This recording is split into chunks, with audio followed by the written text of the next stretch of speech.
اولیاء اللہ لا خوف علیہم ولا هم يحزنون الذین آمنوا وكانوا يتقون صدق اللہ العظیم وصدق رسولہ النبی الکریم ونحن علی ذلک لمن الشاہدین والشاکرین والحمد للہ رب العالمین۔ آج کا ہمارا جو جمعۃ المبارک کا خطبہ ہوگا وہ اس موضوع پہ ہوگا کہ ولی کون ہوتا ہے۔ ہم ولی کسے کہہ سکتے ہیں؟ چونکہ 3 جمعوں کے اندر سرکار غوث پاک رضی اللہ تعالیٰ عنہ کا ذکر خیر سنا، تو آج یہ سنیں گے قرآن اور حدیث کی روشنی میں علماء کے واقعات سے، صوفیہ مشائخ اعظام کے واقعات سے ہم یہ سنیں گے کہ ولی کون ہوتا ہے۔ تو اللہ فرماتا ہے خبردار، بے شک جو اللہ کے اولیاء ہیں ان پہ کسی چیز کا نہ کوئی خوف ہے اور نہ کسی چیز کا کوئی غم ہے۔ اور ایک مقام پہ ارشاد فرمایا کہ نحن اولیاؤکم فی الحیات الدنیا وفی الآخرہ، ہم دنیا میں بھی تمہارے دوست ہیں اور آخرت میں بھی تمہارے دوست ہیں۔ یہ اولیاء اللہ کو اللہ تعالیٰ کی طرف سے یہ عنایت ہے، یہ کرم ہے۔ اور فرماتا ہے وَلَكُمْ فِيهَا مَا تَشْتَهِي أَنفُسُكُمْ وَلَكُمْ فِيهَا مَا تَدَّعُونَ، تمہارے لیے دنیا کی زندگی میں اور آخرت کی زندگی میں ہر وہ شے ہے جو تم مانگو۔ یہ ولیوں کو سلطنت تمہارے لیے، دنیا تمہارے لیے، چاہے تو سلطنت مانگ لو، چاہے تو بادشاہت مانگ لو، چاہے دنیا کا سوال کر لو، آخرت کا سوال کر لو، کچھ بھی مانگو، میں خالق کائنات تمہیں ضرور عطا فرماؤں۔ لیکن قربان جائیے، اولیاء کی شان یہ ہے کہ یہ دولت کو جوتے کی نوک پہ رکھ کر پھر بھی محبت الہی کے طلبگار ہوتے ہیں۔ اعلان ہو رہا ہے کہ جس چیز کا سوال کرنا ہے کرو، دنیا کے بارے میں کرنا وہ بھی دوں گا، آخرت کے بارے میں کرنا وہ بھی دوں گا، لیکن یہ دنیا کی دولت کو، دنیا کو جوتے کی نوک پہ رکھتے ہیں اور محبت الہی کے طلبگار ہوتے ہیں۔ مانگا تو رب سے، رب کی محبت کو مانگا۔ یہ اولیاء اللہ کی شان ہے۔ اور پھر یہ جو بات ہوئی کہ الذین آمنوا وکانوا یتقون، ولی کون ہے؟ فرمایا وہ کہ جو ایمان لائے۔ یہ پہلی شرط ہے۔ یہ کتنی ہے؟ پہلی شرط۔ ایمان والا ہی ولی ہوگا، ورنہ تو آج میجک، جادو بہت چل رہا ہے، نئے کرتب ہوتے ہیں، تو لہذا یہ کافر سے بھی صادر ہوتے ہیں۔ کافر سے اگر خلاف عادت کو چیز صادر ہو تو اسے استدراج کہا جاتا ہے، اور نبی سے خلاف عادت کو چیز صادر ہو تو وہ معجزہ ہوتی ہے، ولی سے ہو تو وہ کرامت بن کے نکلتی ہے۔ تو لہذا ولی کے لیے مومن ہونا شرط ہے۔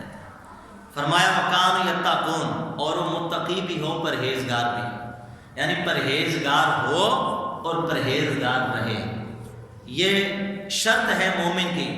اب آئیے کشف المحجوب میں حضرت دادا علی حجویری رحمۃ اللہ تعالیٰ علیہ، کہ جن کو سلطان ہند رحمۃ اللہ تعالیٰ علیہ فرماتے ہیں کہ گنج بخش فیض عالم، مظہر نور خدا، ناکسارا پیر کامل، کاملارا رہنما۔ آپ نے اپنی کتاب کشف المحجوب میں لکھا کہ حضرت امام الاولیاء حضرت امام بایزید بستامی رحمۃ اللہ تعالیٰ علیہ سے کسی نے پوچھا حضور آپ بتائیے کہ ولی کون ہوتا ہے، ولی کون ہوتا ہے؟ تو آپ نے فرمایا الولی هو الصابر تحت الامر والنہی، ولی وہ ایسا صبر کرنے والا ہوتا ہے جہاں اللہ اس کو کوئی حکم دے تو حکم کی بجا آوری میں وہ تخیر نہ کرے، اور جہاں اللہ کی طرف سے منع وارد ہو جائے وہاں ولی کا سایہ بھی نظر نہ آئے۔ یعنی اللہ حکم دے تو کر کے دکھائے، جس چیز سے منع کرے فوراً رک جائے، اس کو ولی کہا جاتا ہے۔ حضرت باعزید بستامی رحمۃ اللہ تعالیٰ نے، قربان جائیے، یہ کون ہے؟ جنہوں نے حضرت امام جعفر صادق رضی اللہ تعالیٰ کے ہاتھ پہ بیعت کی ہے، اور سلسلہ جو نقش بندیہ کے امام اور سردار ہیں حضرت امام باعزید بستامی رحمۃ اللہ تعالیٰ علیہ، قربان جائیے، فرماتے ہیں کہ میرے دل میں ایک بار یہ بات آئی، کشف المحجوب میں داتا الحجویری نے لکھا ہے، حضرت باجی بستامی فرماتے ہیں کہ میرے دل میں ایک دن یہ بات آئی کہ فلاں علاقے میں ایک اللہ کے ولی رہتا ہے جو ولی اللہ کے نام سے مشہور ہے، کیوں نہ چل کے اس بندے کی زیارت کریں۔ تو یہ کافی میلوں کا سفر کر کے جب اس شخص کے پاس پہنچے تو وہ شخص اپنے گھر سے جب مسجد کی طرف نکلا تو مسجد میں جا کر ایک طرف اس بندے نے تھوکا، اور تھوکا تھا تو ان کا منہ قبلے کی طرف ہو گیا۔ حضرت امام یزید بستامی رحمۃ اللہ تعالیٰ نے اس بندے کی اس فعل حرکت کو دیکھ کر اسی وقت واپس لوٹ آئے، اور آپ نے یہ فرمایا کہ جو اپنے دوست کے گھر کا بھی ادب نہ کرے وہ اللہ کا ولی نہیں ہو سکتا۔ جو رب کے گھر کا ادب نہ کر سکا، جسے یہی نہیں پتا کہ کعبے کی طرف منہ کر کے تھوکا نہیں جاتا، وہ ولایت کے درجے میں فائز نہیں ہو سکتا۔ تو جو ولایت کے درجے میں فائز نہ ہو مجھے پھر کیا عطا کر سکتا ہے؟ اب جب لوٹے وہاں سے واپس تو بات بڑی قیمتی ہے۔ داتا الحجویری رحمۃ اللہ تعالیٰ کشف المحجوب میں لکھتے ہیں، یا رات کو سوئے، عشاء کی نماز پڑھ کے سوئے، قسمت انگڑائی لے کر جاگ اٹھے، خواب سرکار کا دیدار ہو گیا۔ نبی پاک علیہ الصلوۃ والسلام خواب میں جلوہ گر ہوئے، ارشاد فرمایا، اے با یزید بستامی، آج تو نے جو کام کیا ہے میرا رب تجھ سے راضی ہو گیا۔ یعنی ولی کو پہچاننا، ولی کون ہوتا ہے؟ آؤ با یزید بستامی رحمۃ اللہ تعالیٰ سے سمجھو۔ سرکار نے خواب میں آ کے سند عطا فرما دی، فرمایا آج جو تو نے کام کیا ہے، یعنی مطلب یہ نکلا ولی کبھی بے ادب نہیں ہو سکتا، نہ رب کا ہوگا، نہ رب کے محبوب کا ہوگا، نہ رب کے محبوبوں کے محبوبوں کا ہوگا، نہ ان جگہوں کا ہوگا کہ جو حرمت عزت تقریب والی جگہ ہے۔ ولی بے ادبی نہیں کر سکتا، اور جس کو بظاہر دنیا ولی اللہ سمجھتی تھی، جب باز یزید بستامی رحمۃ اللہ علیہ نے ان کا یہ فعل دیکھا کہ اس شخص نے کعبے کی طرف منہ کر کے تھوکا، تو اسی نیت سے وہاں سے واپس پلٹے کہ جو گھر کے کعبے کا ادب نہ کر سکا وہ ولی اللہ کیسے ہو سکتا ہے۔ سرکار خواب میں آ کے فرما رہے ہیں، رب تجھ سے راضی ہو گیا، کہو نا سبحان اللہ۔ فرمایا رب تجھ سے راضی ہو گیا، اور اس کے بدلے تیرے سینے میں انوار و تجلیات کی بارش کا اس نے نزول کر دیا ہے۔ قربان جائیے، آپ فرماتے ہیں لوگوں کو کہ اسی رات رب نے مجھے ایسا مرتبہ عطا کیا، ایسے مرتبے پر فائز کیا کہ وہ مرتبہ کون سا ہے لوگوں جو اس وقت تم مجھے دیکھ رہے ہو، یعنی پھر وہ ایسے مقام پر فائز ہو گئے۔ قربان جائیے، حضرت باجی بستامی رحمۃ اللہ علیہ خود فرماتے ہیں کہ میرا شمار صدیقوں میں ہوتا ہے، کہو نا سبحان اللہ، صدیقوں میں میرا شمار ہوتا ہے۔ داتا الحجویری رحمۃ اللہ نے فرمایا کہ با یزید بستامی کا مرتبہ ہمارے درمیان اس طرح ہے کہ جیسے فرشتوں کے درمیان جبریل علیہ السلام کا مرتبہ مقام ہے۔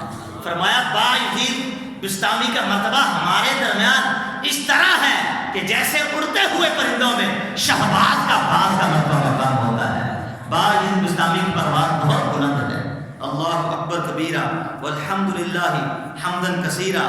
ارے قربان جائیے، خود آپ ارشاد فرماتے ہیں جب رب نے مرتبہ عطا فرمایا نا باجی بستامی رحمۃ اللہ علیہ کو، آپ فرماتے ہیں اپنے مریدوں کو، اے میرے مریدوں تم غم کیوں کرتے ہو؟ رب کعبہ کی قسم میرا نام یاد کر لو، جو میرا نام یاد کر لے گا حشر کے دن میں باجی بستامی اس کی شفاعت کر اس کو جنت میں لے جاؤں گا۔ ہائے ہائے، یہ آپ کے مرتبوں میں سے مرتبہ ہے۔ آج لوگ کہتے ہیں معاذ اللہ نبی ولی کچھ نہیں کر سکتے۔ یہاں دیکھیے خالی نام ہی کی برکت ہے، یہ مشکل کشائی نہیں تو کیا ہے۔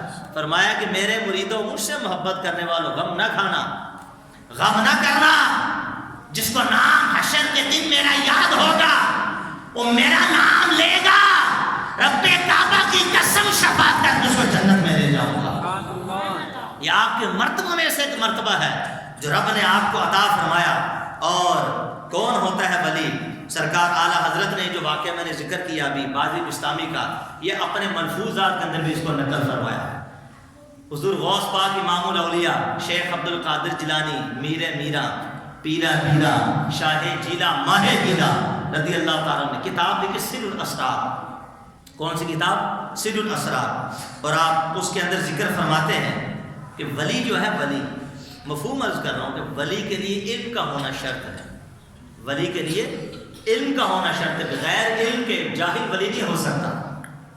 یہی وجہ ہے کہ جو اولیاء ہوتے ہیں یہ پہلے علماء کے شاگرد ہوتے ہیں، اور پھر جب یہ بڑھ جاتے ہیں تو علماء ان کے مرید ہوتے ہیں۔ یہ لازم الزم کا رشتہ ہے، عموم خصوص مطلق ہی نسبت اس کے اندر۔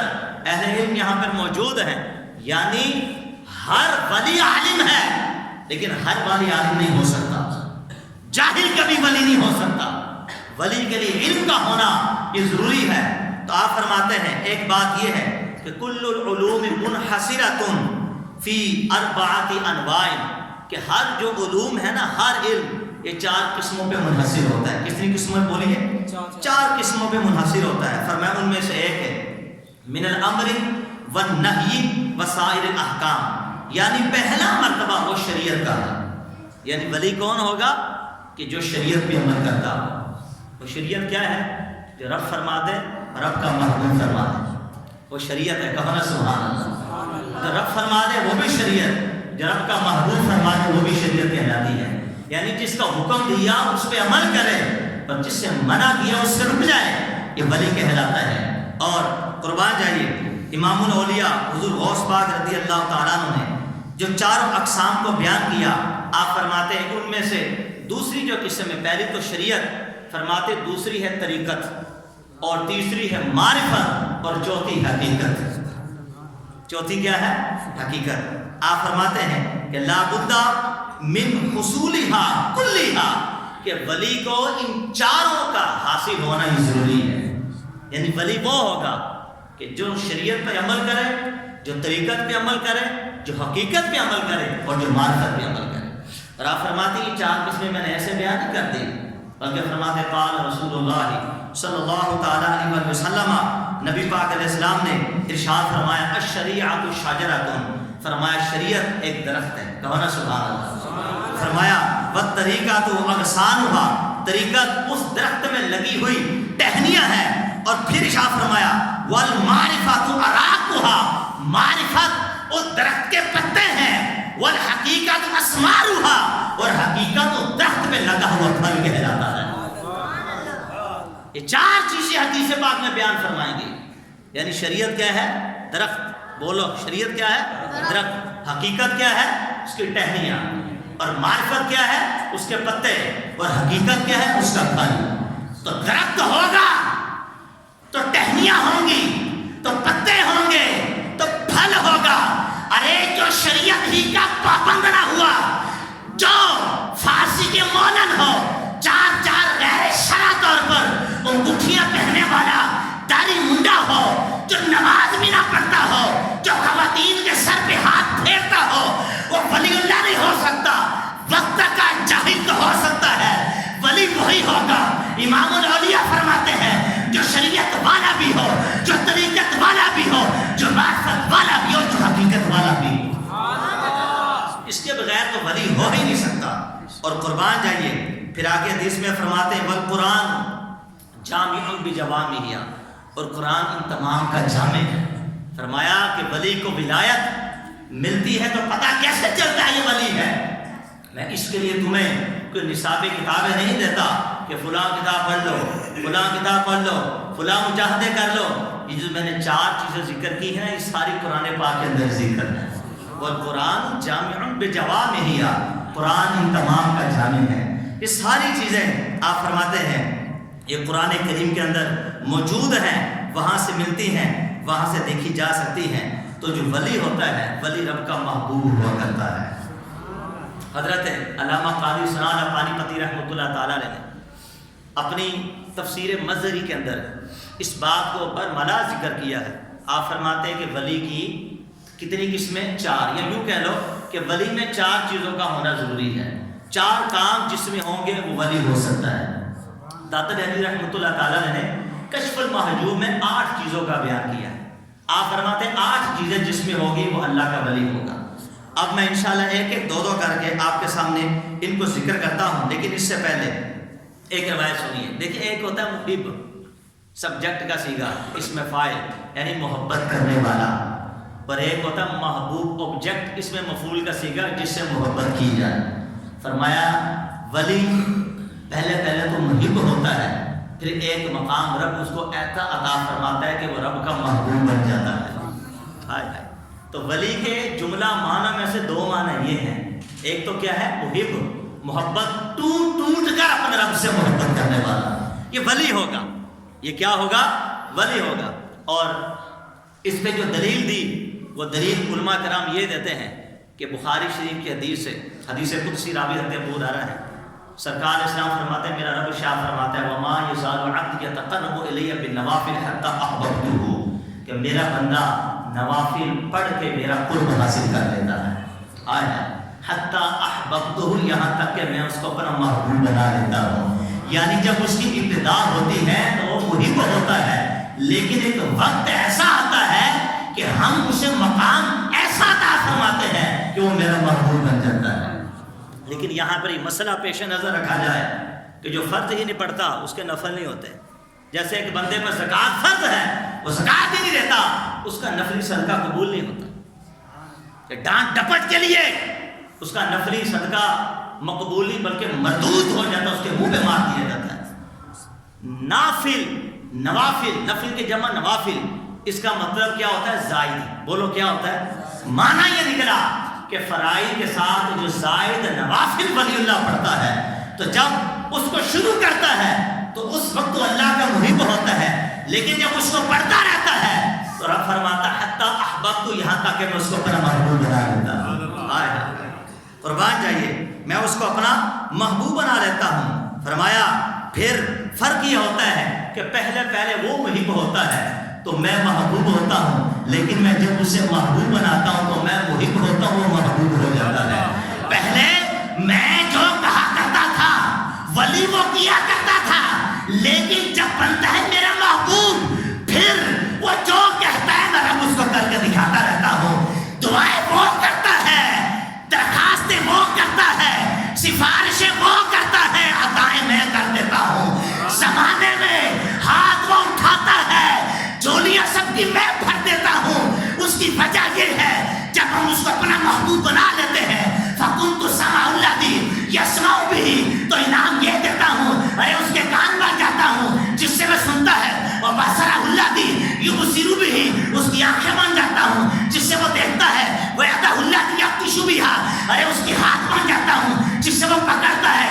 وَرَجْلَهُ الَّتِي يَمْشِي بِهَا، ارے اس کے پاؤں بن جاتا ہوں جس سے وہ چلتا ہے. وَفِي رِوَایَةٍ وَلِسَانُهُ الَّذِي يَتَكَلَّمُ بِهِ، اس کی میں وہ زبان بن جاتا ہوں جس سے وہ کلام کرتا ہے. پھر جو مانگتا ہے میں دیتا ہوں. ہاتھ اس کے ہوتے ہیں، جولیاں میں بھر دیتا ہوں.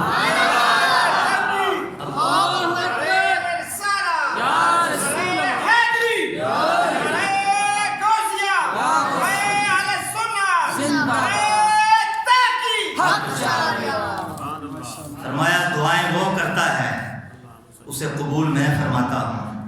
قربان جائیے، یہ ولی کا ایک معنی جو میں نے بیان کیا. دو، ولی محب بھی ہوتا ہے اور ولی محبوب بھی. یہ قرآن کریم کی ان اولیاء الا المتقون، ولی کی جمع اولیاء آتی ہے اور ولی بروزن یہ فاعل ہے، اور اس کا جو مادہ اشتقاق یعنی جہاں سے نکلا وہ ہے ولیون، بروزن فاعل. ولی کے من جملہ معانی میں سے ایک معنی تھا حبن، محبت کرنا. تو جیسے فعیل بمعنی فاعل، فاعل بمعنی مفعول، ایسے ولی بمعنی محب، ولی بمعنی محبوب ہوا کرتا ہے. یعنی یہ رب سے محبت بھی کرتا ہے تو پھر رب اس سے محبت کرتا ہے. قربان جائیے، تو دو معنی ذکر کیے. فرماتے ہیں ایک تیسرا معنی وہ ہے نصیر. ولی رب کی عطا سے مسلمانوں کا کیا ہوتا ہے؟ مددگار ہوتا ہے. کیا ہوتا ہے؟ نصیر، مددگار. یہ مسلمانوں کی عطا سے مددگار ہوتا ہے. آج بد عقیدہ اور جو سنیوں کا جو اختلاف چلتا ہے، ہم نام نہیں لیتے کسی کا، یہ اختلاف تو آج سے چلا، لیکن اس سے پہلے سب اس چیز پہ قائم تھے کہ ولی جو ہے وہ رب کی عطا سے مدد کرتا ہے. آج یہ کہا جاتا ہے معاذ اللہ مسلمانوں کو کہ یہ قبر والے کیا دیتے ہیں، قبر والے کیا دے سکتے ہیں، اللہ سے مانگنا چاہیے. معاذ اللہ شرک ہے. چلے انہی کے امام جو جس کا نام بڑا مشہور ہے، انہوں نے اپنی تفسیر کے اندر، محمود الحسن نے لکھا اپنی تفسیر کے اندر، سورہ فاتحہ لکھی. جب اس مقام کو ذکر کیا ایاک نعبد و ایاک نستعین، تو یہاں پہ آ کے اس نے ایک بات کی. بات یہ ہے، وہ کہتا ہے کہ مدد اللہ ہی سے مانگی جائے گی. ایاک نعبد حسر ہے، ہم تیری ہی عبادت کرتے ہیں، وایاک نستعین، اور ہم تجھی ہی سے مدد مانگتے ہیں. یہ آیت پڑھ کر آج لیکچرار معاذ اللہ بہت معذرت کے ساتھ وہ غلط تفسیر بیان کر کے ینگ جنریشن کے عقیدے کو خراب کرتے ہیں. وہ کہتے ہیں دیکھو قرآن کہتا ہے کہ مدد مانگنی ہے تو اللہ سے، اس کے علاوہ کسی سے مدد نہیں مانگ سکتے. تو پھر ہم انہیں سے کہتے ہیں جو جن آیتوں میں ہے کہ ان تنصر اللہ ینصرکم، اللہ فرماتا اگر تم اللہ کی مدد کرو گے تو اللہ تمہاری مدد کرے گا. پھر اس آیت کا کیا مطلب ہے؟ اللہ کی معاذ اللہ کی مدد کر سکتا ہے؟ مطلب ہے کہ اللہ کے دین کی مدد کرنا. اونچا بولو نا، کیا ہے؟ اللہ. ان اللہ مولا و جبریل صالح المؤمنین، اللہ فرماتا ہے اللہ بھی مددگار ہے، جبریل بھی، اور ایمان والے بھی مددگار ہے. یہ آیتیں میاں کیوں نہیں پڑھ کے بتاتے؟ یا ایھا الذین آمنوا استعینوا بالصبر والصلاۃ، اے ایمان والو نماز اور روزے سے مدد مانگو. نماز روزہ محسوسات میں سے نہیں، محسوس نہیں کیا جاتا، پکڑا نہیں جاتا، بس نام ہے. عمل ہم کرتے ہیں، بھوکے ہم رہتے ہیں شرائط کے ساتھ. صبح صادق سے لے کر غروب آفتاب تک کسی نے روزہ دیکھا؟ نہیں. اس عمل کرنے کو روزہ کہا جاتا ہے. نماز ہم پڑھتے ہیں، اس عمل کو حقیقت میں نماز ادائے مصطفیٰ کا نام ہے. صلو کما رأیتمونی اصلی، فرمایا جس طرح میں نماز پڑھوں، میرے صحابہ مجھے دیکھ کے نماز پڑھو، تو حقیقت میں ادائے مصطفیٰ کا نام نماز رکھ دیا گیا ہے. یہ محسوسات میں سے نہیں ہے، لیکن ولی جو مدد کرتا ہے وہ محسوسات میں سے ہے. یعنی جہاں فیلنگ نہیں ہوتی تو قرآن کہتا ہے اس سے مدد مانگ. تو جس سے مدد مانگنا محسوس ہو اس سے کیسے منع ہو سکتا ہے؟ انما ولیکم اللہ ورسولہ والذین آمنوا الذین یقیمون الصلاۃ ویؤتون الزکاۃ. کہاں سے آیتیں پڑھوں، وقت نہیں ورنہ ٹاپک چینج ہو جائے گا.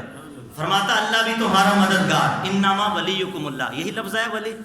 اللہ بھی، ایمان والے بھی، اس کا رسول بھی مددگار. تو پھر ان آیتوں کا کیا مطلب ہے؟ تو تطبیق دینی پڑے گی، آپ کو مطابقت کرنی پڑے گی. مطلب یہ کہ ذاتی طور پہ مددگار رب ہوتا ہے اور عطائی طور پہ مددگار رب کا حبیب بھی ہے، مصطفیٰ کے سارے اولیاء اللہ. یہ عطائی طور پہ مدد کرتے ہیں بندوں کی، رب کی عطا سے مدد کرتے ہیں. ورنہ وما آتاکم الرسول فخذوہ وما نہاکم عنہ فانتہوا، فرمایا جو میرا مصطفیٰ تمہیں دے وہ دے دو، اور جس سے منع کرے رک جاؤ. رب دینے والا تو تو ہے، لیکن ہمیں اپنے حبیب کا در دکھا دیا. وَلَوْ أَنَّهُمْ إِذْ ظَلَمُوا أَنفُسَهُمْ جَاءُوكَ، فرمایا اگر جانوں پہ ظلم کر بیٹھو تو مسجدوں میں آ کے ٹکرے مارنے کے باوجود، کعبے کا طواف کرنے کے باوجود، قرآن پڑھنے کے باوجود، نفل پڑھنے کے باوجود، کہ چلے تبلیغیں کرنے کے باوجود، اگر تو نے توبہ کرنی ہے اور تو سمجھتا ہے کہ تجھے بخش دیا جائے تو فرمایا ڈرکنا میرے پاس آنا، مصطفیٰ کے در پہ جانا. جاؤں گا میرے حبیب کے پاس، جاؤ میرا حبیب تمہاری شفاعت کرے گا. رب کعبہ کی قسم، مصطفیٰ کے وسیلے سے میں تمہاری خطاؤں کو معاف کروں. قرآن تو فرماتا ہے کہ ڈائریکٹ نہیں، انڈائریکٹ مہر توبہ کی میرا حبیب لگائے گا، معافی میں دوں گا. جو قرآن کی آیت کو نہیں مانتا، اس پہ عمل نہیں کرتا، ان کا عقیدہ، ان کی اپنی نماز کا حال پھر کیا ہوگا؟ کہاں سے پڑھوں، کس کو پڑھوں؟ اب آئیے سنیے پھر بات کہاں سے کہاں نکل گئی. محمود الحسن نے اپنی تفسیر میں لکھا، وہ کہتا ہے معلوم ہوا کہ اللہ کے سوا کسی سے مدد مانگنا جائز نہیں. ہاں اگر اللہ کے کسی بندے کو محض واسطہ رحمت الہی سمجھ کر اس سے استعانت طلب کی جائے تو اس وقت ولی سے مدد مانگنا ایسے ہی ہے جیسا کہ ولی کے رب سے مدد مانگنا ہے. ہمارے نہیں مانتے تو کم از کم اپنے امام ہی کی مان لو بھائی. وہ بھی لکھ دیا ہے کہ اگر محض وسیلہ رحمت الہی سمجھ کے اگر کوئی ولی سے مدد مانگتا تو پھر لکھا جائز ہے. اور کہا اس صورت میں خود کا، اس صورت میں یہ ہمارا عقیدہ ہے کہ ولی کی محبت، ولی سے مدد مانگنا وہ حقیقت میں خالق کائنات ہی سے مدد مانگنا ہے. قربان جائیے. اور پھر تیسرا معنی ذکر کیا کہ ولی کا ایک معنی ہوتا ہے صدیق. صدیق میننگ دوست، صدیق میننگ دوست. ہائے کون صدیق؟ جو یار غال والا ہے، یار مزار والا ہے.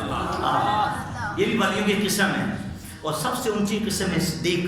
صدیقیت کا مرتبہ مقام جس کو مل جائے. اب چونکہ اس کی بحث میں جاؤں گا تو وقت نہیں ہے، 2 جملے میں آپ کو دیتا ہوں، اس کو قبول فرما لیے کہ جن 2 دوستوں کے درمیان صدیقیت کا بندھن بن جائے، جن 2 دوستوں کے درمیان صدیقیت یعنی دوستی کا بندھن بن جائے تو پھر جسم تو دونوں کے جدا ہوا کرتے ہیں لیکن جان دونوں کی ایک ہی ہوتی ہے. یہ ہے صدیق. اب اس کو سمجھیے. حضرت محبوب الہی نظام الدین اولیاء رحمۃ اللہ تعالیٰ علیہ، ان کے مرید تھے حضرت امیر خسرو، بڑے مشہور ہیں. مغلیہ کا دور تھا تو بادشاہ کے دربار سے ایک مرتبہ ان کو چھڑیاں لگی، مار کھا کے آئے اور دل میں یہ آرزو لے کے آئے. اچھا، یہ مرید ایسا تھا کہ جو پیر سے بڑی محبت کرتے تھے اور پیر مرید سے بڑی محبت کرتے تھے. دونوں صدیق تھے ایک دوسرے کے. اب صدیق سمجھا رہا ہوں کہ جسم جدا ہوتے ہیں لیکن جان ایک ہو جاتی ہے. دل میں یہ سوچا کہ مجھے چھڑیاں پڑی ہیں تو میں شیخ کو جا کے شکایت کروں گا. دروازہ کھلا، جب خان کا محبوب الہی میں تشریف لائے، اس سے پہلے کہ کہتے کہ حضرت آپ نے میری مشکل کشائی نہیں کی، یہ دیکھیے نشان. جیسے ہی دروازہ کھول کے سامنے گئے، محبوب الہی نظام الاولیاء نے ہاتھ آگے کیے، فرمایا دیکھ چھڑیاں تو کھاتا ہے، نشان مجھے پڑتے ہیں.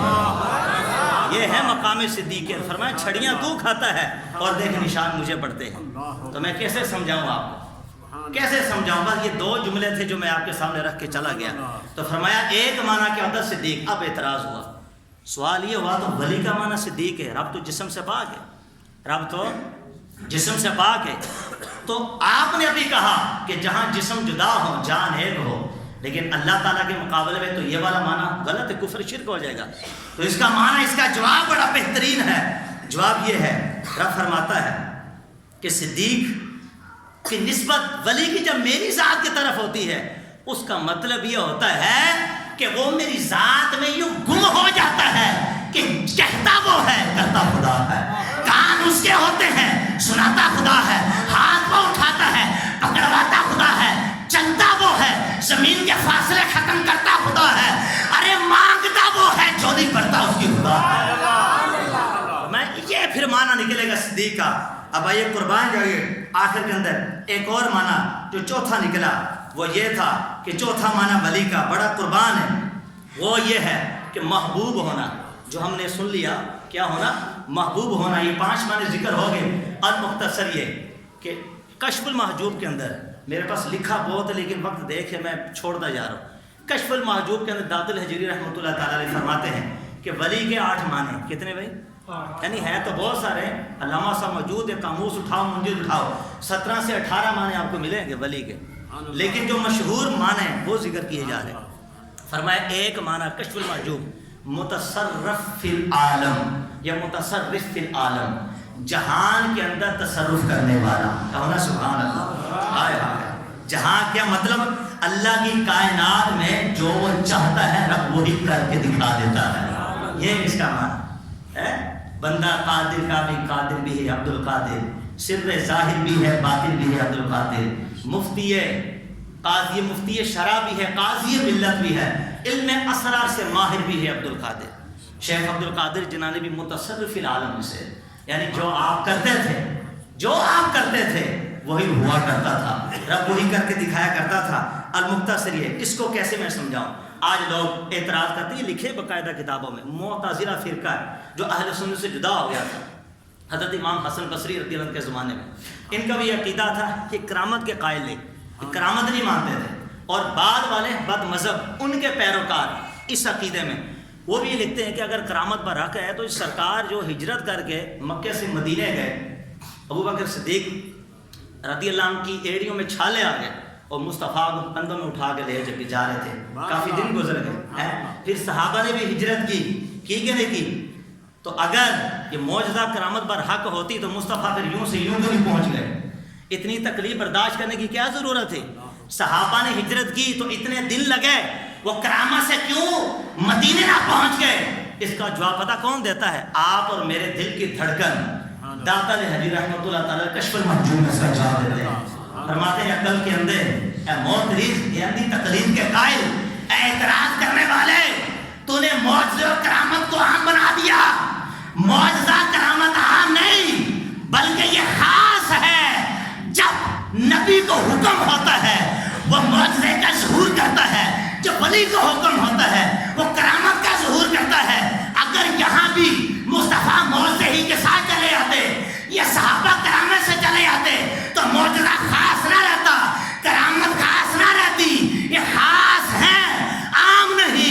اس لیے تو مصطفیٰ چل کے گئے، صحابہ بھی ان کی پیروی میں چل کے مدینے میں پہنچے تھے۔ فرمایا اس کو نہیں پڑھتا سبحان الذی اسری بعبدہ، اس کو بھی تو پڑھ کہ 18 سال گزر گئے، راز و نیاز کی باتیں ہوئی، لیکن قرآن فرماتا لیل، رات کے مختصر حصے میں مصطفیٰ گیا اور واپس بھی تشریف لے، کسی کو پتہ بھی نہیں۔ سبحان اللہ، میرے الفاظ نہیں، اٹھاؤ کشف المحجوب۔ آپ فرماتے یہاں بھی تو دیکھ، ادھر تو کیا کہے گا کہ جہاں سالہ سال گزر گئے، اور قرآن کہتا ہے لیلا، رات بھی نہیں، رات کا مختصر سا حصہ۔ اس کے بارے میں تیری کھوپڑی شریف کیا کہتی ہے؟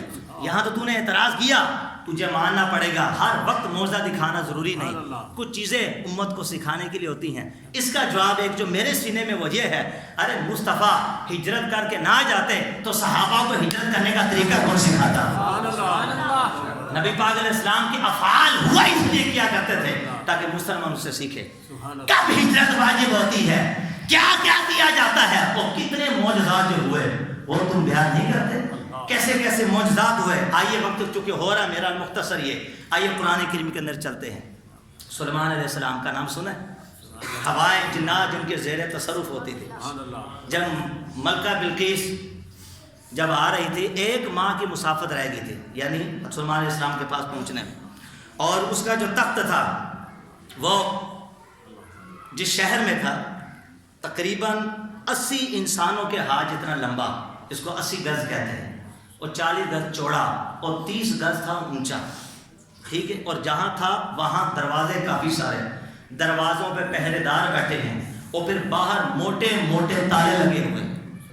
اچھا، اس میں 2 روایتیں، بعضوں نے لکھا کہ تقریباً یہ تقریباً 1700 سال کی مسافت، کتنی؟ اور بعضوں نے لکھا کہ 2500 سال کی مسافت، یعنی اگر چل کے جاؤ تو اتنا دور تھا۔ ایک معنی اور بھی ہے جو فقہاء اس کو لکھتے ہیں مفسرین، اتنا دور، لیکن چونکہ وہ وہاں سے نکل چکی تھی، سلیمان علیہ السلام سے پہنچنے میں 1 ماہ کا فاصلہ رہ گیا تھا۔ سلیمان علیہ السلام نے اعلان کیا اور فرمایا کہ کون ہے جو ملکہ بلقیس کے میرے پاس پہنچنے سے پہلے پہلے اس کا تخت میرے سامنے حاضر کر دے۔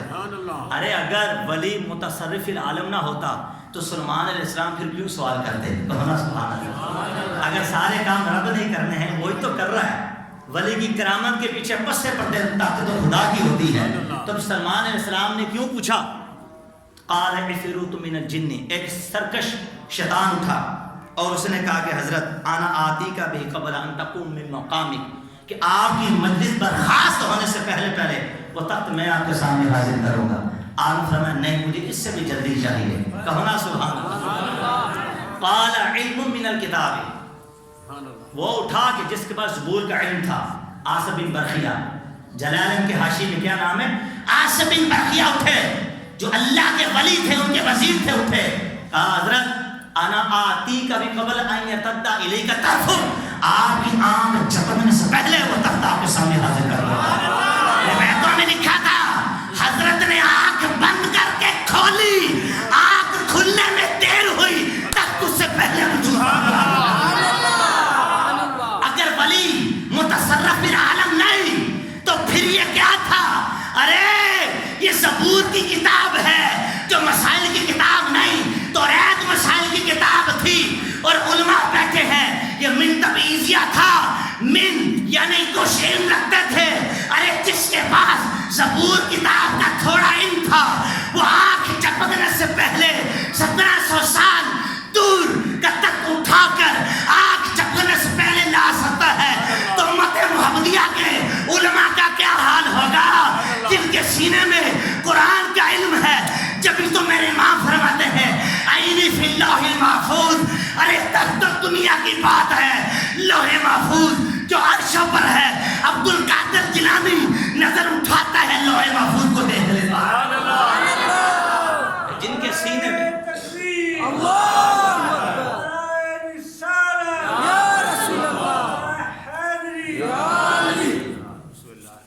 اس پہ آخری بات دلیل کیا ہے؟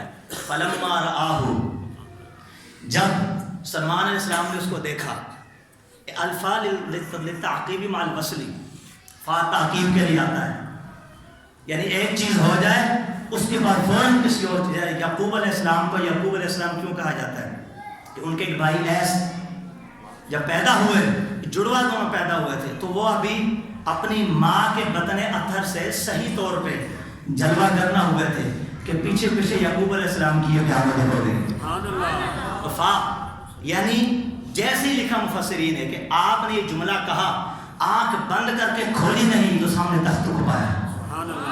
تو فرمایا چونکہ یہ سلیمان علیہ السلام تھے یہ بھی مصطفیٰ کی غلامی میں شریک ہے. کہنا سبحان اللہ. یہ بھی مصطفیٰ کی غلامی میں شریک ہے. تو یہ نبی ہیں ان کی امت کے ولی کا یہ حال ہے. آئے ہے تو محمد مصطفیٰ کی امت کے ولیوں کا بھی حال کیا ہوگا. ان کی طاقت کیسی ہوگی. تو کیوں نہیں ولی کی کرامت کو مانتا. تو قرآن نہیں پڑھتا. کیسا مسلمان ہے تو. یہ واقعہ تیرے سامنے نہیں آتے. آخری بات حضرت میر ابو الواحد بالکرامی رحمۃ اللہ علیہ سبع سنابل کے اندر ایک بات لکھی بڑے لطف کی ہے. انشاءاللہ آپ کا ایمان تازہ کر دے گی. آپ کا وقت میں لے گیا بڑی معذرت کے ساتھ لیکن انشاءاللہ یہ بات ایسی ہے کہ آپ کا ایمان تازہ ہو جائے. اسی بات کو سمجھا رہے اسی بات کو. آپ نے لکھا بڑی کمال کی بات. آپ نے لکھا کہ مکان جو ہے نا مکان جگہ اس کی 5 قسمیں ہیں.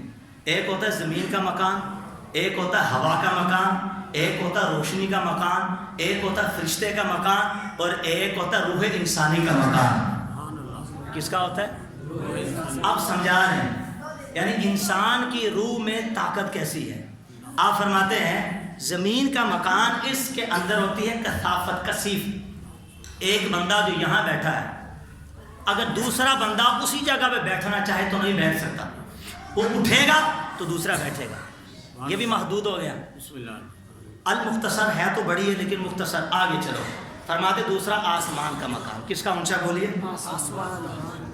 پہلا زمین کا مکان دوسرا ہوا کا مکان. زمین کا مکان, ہوا کا مکان, روشنی کا مکان, فرشتے کا مکان اور روح انسانی کا مکان. تو جب پہلی چیز سمجھائے فرمایا ہوا کا مکان. سلیمان علیہ السلام کا تخت جو ہوا میں اڑتا تھا. آئے کہو نا سبحان اللہ. آپ فرماتے ہیں جو اڑتا تھا تو صبح کی بھی 1 مہینے کی راہ تھی اس کی مسافت اور شام کی بھی 1 مہینے کی مسافت تھی. ہوا لے کے اس کو اڑتی رہتی تھی. حدیث میں آتا غدوها شہرن ورواحها شہرن یعنی صبح اس کو لے کے اڑتی ہوا اور شام کو لے کے اڑتی. تو یہ جو اڑنا تھا اس کا 1 ماہ کی مسافت تک تھا. یہ حال تھا. اور فرماتے ہیں کہ ہوا کے اندر بھی ایک جگہ آتی ہے کثافت. ایک فٹ بال لے لیجئے اس میں کیپیسٹی اتنی ہوتی ہے. اگر آپ اس میں 5 کلو ہوا بھریں تو 6 کلو نہیں بھر سکتے, پھٹ جائے گا. یہ بھی گیا.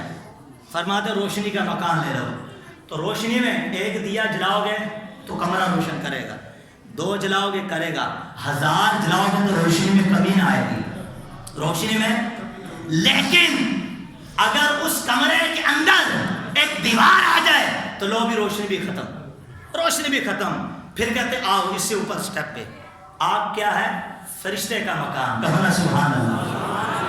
فرشتہ جب پرواز کرتا ہے تو سمندروں کو کراس کر دیتا ہے, ہواؤں کو, درختوں کو, پتھروں کو کراس کر دیتا ہے. لیکن ایک وقت ایسا آتا ہے کہ وہاں پر بھی کثافت ہے, وہاں پر بھی حد بندی ہے. سمجھاتے سنو جبریل علیہ السلام جب سدرۃ المنتہا کے قریب کرسی لگا کر بیٹھے تھے اور یوسف علیہ السلام کو ان کے بھائیوں نے معاذ اللہ الٹا لٹکایا تھا, پاؤں پہ رسا باندھا تھا, اب رسی کو کاٹ رہے تھے کہ وہ نیچے گرے. رب نے فرمایا جبریل اس سے پہلے کہ میرا یوسف زمین پہ گرے جا جلدی جا اور یوسف علیہ السلام کو اپنے نورانی پروں پہ لے لے. جبریل کہتے ہیں کہ میں وہاں سے اڑا اور یوسف علیہ السلام کے کنویں میں گرنے سے پہلے اپنے پروں کو بچھا لیا. تو امیر عبدالوالی گرامی لکھتے ہیں ارے کثافت یہاں بھی ہے.